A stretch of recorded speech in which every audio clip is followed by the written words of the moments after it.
2006 CPIM-നായി അരിവാൾ ചുറ്റിക നക്ഷത്രത്തിൽ മത്സരിച്ച പി ശ്രീരാമകൃഷ്ണന് ശേഷം നിലമ്പൂരിലേക്ക് പാർട്ടി ചിഹ്നത്തിൽ മത്സരിക്കുന്ന ആദ്യ പാർട്ടി നേതാവ് അതാണ് എം സ്വരാജ്.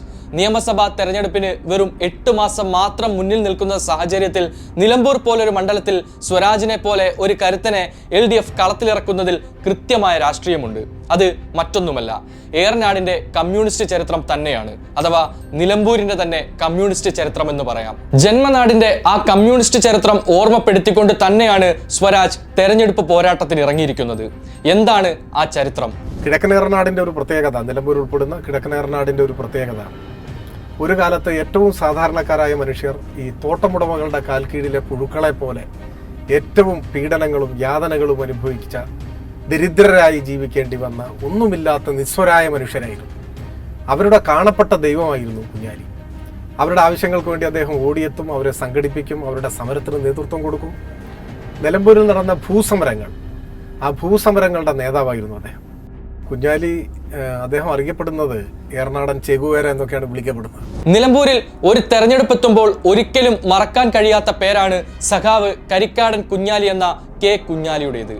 ആ രക്തസാക്ഷിത്വത്തിന്റെ കഥ എങ്ങനെ ഓർക്കാതിരിക്കും? ഏറനാട് കമ്മ്യൂണിസ്റ്റ് പ്രസ്ഥാനത്തിന് തുടക്കമിടുകയും നിലമ്പൂരിന്റെ പ്രഥമ MLA-മായിരുന്നു സഖാവ് കുഞ്ഞാലി. 1924 ജൂലൈ 8-ന് മലപ്പുറം ജില്ലയിലെ കൊണ്ടോട്ടിയിലായിരുന്നു കുഞ്ഞാലിയുടെ ജനനം. കരിക്കാടൻ കുഞ്ഞിക്കമ്മതിന്റെയും അമ്പലൻ ആയിഷുമ്മയുടെയും ഏകമകൻ. വളരെ ചെറുപ്പത്തിൽ തന്നെ കുഞ്ഞാലിയുടെ പിതാവ് മരണമടഞ്ഞിരുന്നു. ശേഷം മാതാവ് ആയിഷുമ്മയാണ് അദ്ദേഹത്തെ വളർത്തിയതും പഠിപ്പിച്ചതും. കൊണ്ടോട്ടി UP സ്കൂളിലും മലപ്പുറം ഗവൺമെന്റ് ഹൈസ്കൂളിലുമായിരുന്നു കുഞ്ഞാലിയുടെ പ്രാഥമിക വിദ്യാഭ്യാസം. വളരെ ചെറിയ പ്രായത്തിൽ തന്നെ പഠനത്തോടൊപ്പം ചെറിയ ജോലികളും അദ്ദേഹം ചെയ്തിരുന്നു. അക്കാലത്ത് മലബാറിലെ പ്രധാന തൊഴിലായിരുന്ന ബീഡി തെറുപ്പിൽ കുഞ്ഞാലി സഹായിയായി ചേർന്നു. ഇത് വീട്ടിലേക്ക് ചെറിയൊരു സാമ്പത്തിക സഹായം നൽകാൻ അദ്ദേഹത്തെ സഹായിച്ചു. കുഞ്ഞാലി ജോലി ചെയ്തിരുന്ന ബീഡി കമ്പനിയിലെ തൊഴിലാളികൾ ഭൂരിഭാഗവും കമ്മ്യൂണിസ്റ്റ് പാർട്ടി അനുഭാവികളായിരുന്നു. അവിടെ വെച്ച് തന്നെയാണ് പാർട്ടിയോടുള്ള അനുഭാവം കുഞ്ഞാലിയുടെ മനസ്സിൽ കയറിക്കൂടിയതും. അങ്ങനെ പഠനം കഴിഞ്ഞ് വീട്ടിൽ നിൽക്കുന്ന കാലമായപ്പോഴേക്കും കമ്മ്യൂണിസ്റ്റ് ചിന്തകളിലേക്കും പാർട്ടി പ്രവർത്തനത്തിലേക്കും അദ്ദേഹം പൂർണ്ണമായും ഇറങ്ങിത്തിരിച്ചു. എന്നാൽ 1934 മുതൽ 1942 വരെ രാജ്യത്ത് കമ്മ്യൂണിസ്റ്റ് പാർട്ടിക്ക് നിരോധനമായിരുന്നു. അങ്ങനെ ആ സാഹചര്യത്തിലാണ് 1942 അദ്ദേഹം സൈന്യത്തിൽ ചേരാൻ തീരുമാനിച്ചത്. തുടർന്നുള്ള സൈനിക ജീവിതം സമൂഹത്തിലെ അനീതികളോട് പോരാടാനുള്ള അദ്ദേഹത്തിന്റെ നിശ്ചയദാർഢ്യം വളർത്താൻ സഹായിച്ചു. 2ാം ലോക മഹായുദ്ധം അവസാനിച്ചതിനെ തുടർന്ന് കുഞ്ഞാലി സൈന്യത്തിൽ നിന്ന് വിരമിച്ച് കേരളത്തിലേക്ക് മടങ്ങി. കേരളത്തിൽ തിരിച്ചെത്തിയ ശേഷം ഏറനാട് മേഖലയിലെ സാമൂഹിക പ്രവർത്തനങ്ങളിൽ കുഞ്ഞാലി സജീവമായി പങ്കെടുത്തു.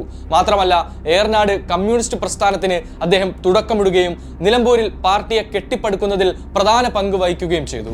ഏറനാട്ടിൽ കമ്മ്യൂണിസ്റ്റ് പ്രസ്ഥാനം കെട്ടിപ്പടുക്കുന്നതിൽ സഖാവ് കുഞ്ഞാലി വഹിച്ച പങ്ക് വളരെ വലുതും അതിനോടൊപ്പം തന്നെ അതിനിർണായകവുമായി.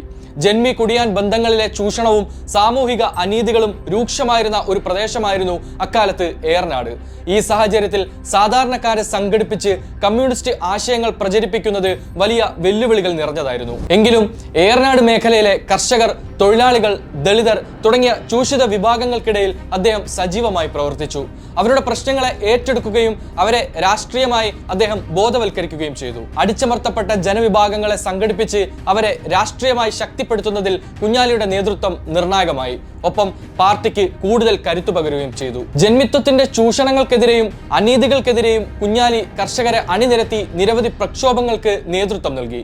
ഭൂമി പ്രശ്നങ്ങളും കുടിയാൻ പ്രശ്നങ്ങളും കൂലി പ്രശ്നങ്ങളും ഉയർത്തിക്കൊണ്ടുവന്ന് ഈ പ്രക്ഷോഭങ്ങളെ അദ്ദേഹം മുന്നിൽ നിന്ന് നയിച്ചു. ഇത് ഏറനാട്ടിലും ഒപ്പം കേരളമൊട്ടാകെ കമ്മ്യൂണിസ്റ്റ് പാർട്ടിയുടെ ജനകീയ അടിത്തറ വികസിപ്പിക്കുന്നതിൽ വലിയ പങ്ക് വഹിച്ചു. ചുരുക്കി പറഞ്ഞാൽ ഏറനാട്ടിൽ കമ്മ്യൂണിസ്റ്റ് പാർട്ടിക്ക് ശക്തമായ ഒരു അടിത്തറ ഉണ്ടാകുന്നതിൽ കുഞ്ഞാലി വഹിച്ച പങ്ക് ഒട്ടും ചെറുതല്ല. പാർട്ടി യൂണിറ്റുകൾ സ്ഥാപിക്കുകയും പ്രവർത്തകരെ വളർത്തുകയും പാർട്ടി ആശയങ്ങൾ സാധാരണക്കാർക്കിടയിൽ പ്രചരിപ്പിക്കുകയും ചെയ്തു. അതോടെ ഈ മേഖലയിൽ കമ്മ്യൂണിസ്റ്റ് പാർട്ടി ഒരു ജനകീയ ശക്തിയായി മാറി. ബ്രിട്ടീഷ് ഭരണകൂടത്തിന്റെയും പ്രാദേശിക ജന്മികളുടെയും അടിച്ചമർത്തലുകൾക്കെതിരെ അദ്ദേഹം ധീരമായി നിലകൊണ്ടു. അക്കാലത്ത് കമ്മ്യൂണിസ്റ്റ് പ്രവർത്തകർക്ക് വലിയ അടിച്ചമർത്തലുകൾ നേരിടേണ്ടി വന്നിരുന്നു.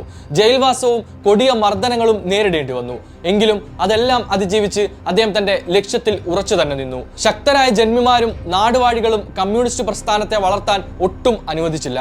അവർ കമ്മ്യൂണിസ്റ്റ് പ്രവർത്തകരെ അടിച്ചമർത്തുകയും അവരുടെ പ്രവർത്തനങ്ങളെ തടസ്സപ്പെടുത്തുകയും ചെയ്തു.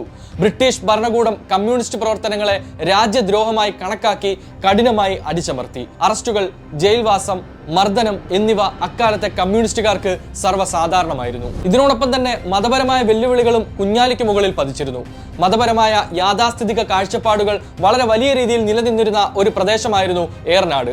അതുകൊണ്ട് തന്നെ കമ്മ്യൂണിസ്റ്റ് ആശയങ്ങളെ മതവിരുദ്ധമായി ചിത്രീകരിക്കാനുള്ള ശ്രമങ്ങളും അന്ന് നടന്നിരുന്നു. ഏറനാട്ടിൽ പാർട്ടിയെ കെട്ടിപ്പടുക്കുന്നതിൽ കുഞ്ഞാലി നേരിട്ട ഏറ്റവും വലിയ മറ്റൊരു വെല്ലുവിളിയായിരുന്നു സാമൂഹികമായ പിന്നോക്കാവസ്ഥ. നിരക്ഷരതയും ദാരിദ്ര്യവും പോലുള്ള സാമൂഹിക പ്രശ്നങ്ങൾ പാർട്ടിയുടെ ആശയ പ്രചരണത്തിന് തടസ്സങ്ങളുണ്ടാക്കി. ഇതിനോടൊപ്പം കോൺഗ്രസ് ഉൾപ്പെടെയുള്ള മറ്റ് രാഷ്ട്രീയ പാർട്ടികളിൽ നിന്ന് ശക്തമായ രാഷ്ട്രീയ എതിർപ്പും. ഈ വെല്ലുവിളികളെല്ലാം അതിജീവിച്ചാണ് കെ കുഞ്ഞാലി ഏറനാട്ടിൽ കമ്മ്യൂണിസ്റ്റ് പ്രസ്ഥാനത്തിന് ഒരു ശക്തമായ അടിത്തറ പാകിയത്. 1965 നിലമ്പൂർ മണ്ഡലം രൂപീകൃതമായ ശേഷം നടന്ന ആദ്യ തെരഞ്ഞെടുപ്പിൽ CPM സ്ഥാനാർത്ഥിയായി വിജയിച്ച് നിലമ്പൂരിന്റെ പ്രഥമ MLA ആയി കുഞ്ഞാലി നിയമസഭയിലേക്ക് എത്തി. അന്ന് ആര്യാടൻ മുഹമ്മദിനെയാണ് അദ്ദേഹം പരാജയപ്പെടുത്തിയത്. എന്നാൽ ആ വർഷം ഒരു പാർട്ടിക്കും ഭൂരിപക്ഷം ഇല്ലാതിരുന്നതിനാൽ നിയമസഭ ചേർന്നില്ല. തുടർന്ന് 1967 നടന്ന തിരഞ്ഞെടുപ്പിൽ അദ്ദേഹം വീണ്ടും വിജയം ആവർത്തിച്ചു. ഒരാളോട് പോലും വോട്ട് ചോദിക്കാതെയാണ് ആ തെരഞ്ഞെടുപ്പ് കുഞ്ഞാലി വിജയിച്ചത്. കാരണം ആ തെരഞ്ഞെടുപ്പിൽ ജയിലിൽ കിടന്നുകൊണ്ടായിരുന്നു അദ്ദേഹം മത്സരിച്ചത്. കേരളത്തിന്റെ രാഷ്ട്രീയ ചരിത്രത്തിൽ ഏറെ കോളിളക്കം സൃഷ്ടിച്ച ഒന്നായിരുന്നു കുഞ്ഞാലിയുടെ രക്തസാക്ഷിത്വം. ഇന്ത്യയിൽ ആദ്യമായി കൊല്ലപ്പെട്ട MLA ആണ് കുഞ്ഞാലി. അദ്ദേഹത്തിന്റെ മരണം കേരള രാഷ്ട്രീയ ചരിത്രത്തിലെ ഒരു നിർണായക സംഭവമാണ്. അദ്ദേഹം നിലമ്പൂർ MLA ആയിരിക്കെയാണ് വെടിയേറ്റ് കൊല്ലപ്പെട്ടത്. 1969 ജൂലൈ 28 അർദ്ധരാത്രിയിലായിരുന്നു ആ ദാരുണ സംഭവം അരങ്ങേറിയത്.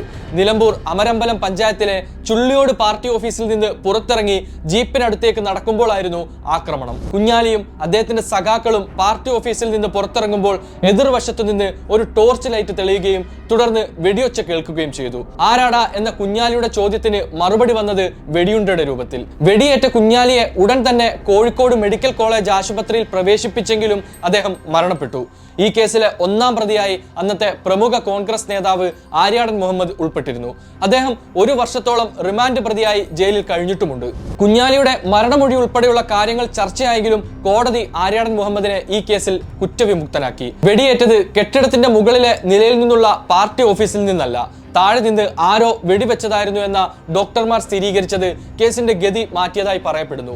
ഈ കൊലപാതകം നിലമ്പൂരിലെ രാഷ്ട്രീയ രംഗത്ത് വലിയ കോളിളക്കങ്ങൾ സൃഷ്ടിച്ചു. കുഞ്ഞാലിയുടെ മരണം മലപ്പുറം ജില്ലയിലെയും കേരളത്തിലെയും കമ്മ്യൂണിസ്റ്റ് പ്രസ്ഥാനത്തിന് വലിയൊരു നഷ്ടമായിരുന്നു. ഇന്നും രാഷ്ട്രീയ ചർച്ചകളിൽ കുഞ്ഞാലിയുടെ മരണം ഒരു വിഷയമാണ്. മാത്രമല്ല കുഞ്ഞാലിയുടെ രക്തസാക്ഷിത്വം കമ്മ്യൂണിസ്റ്റ് പ്രസ്ഥാനത്തിന് കൂടുതൽ കരുത്തു നൽകുകയും ചെയ്തു.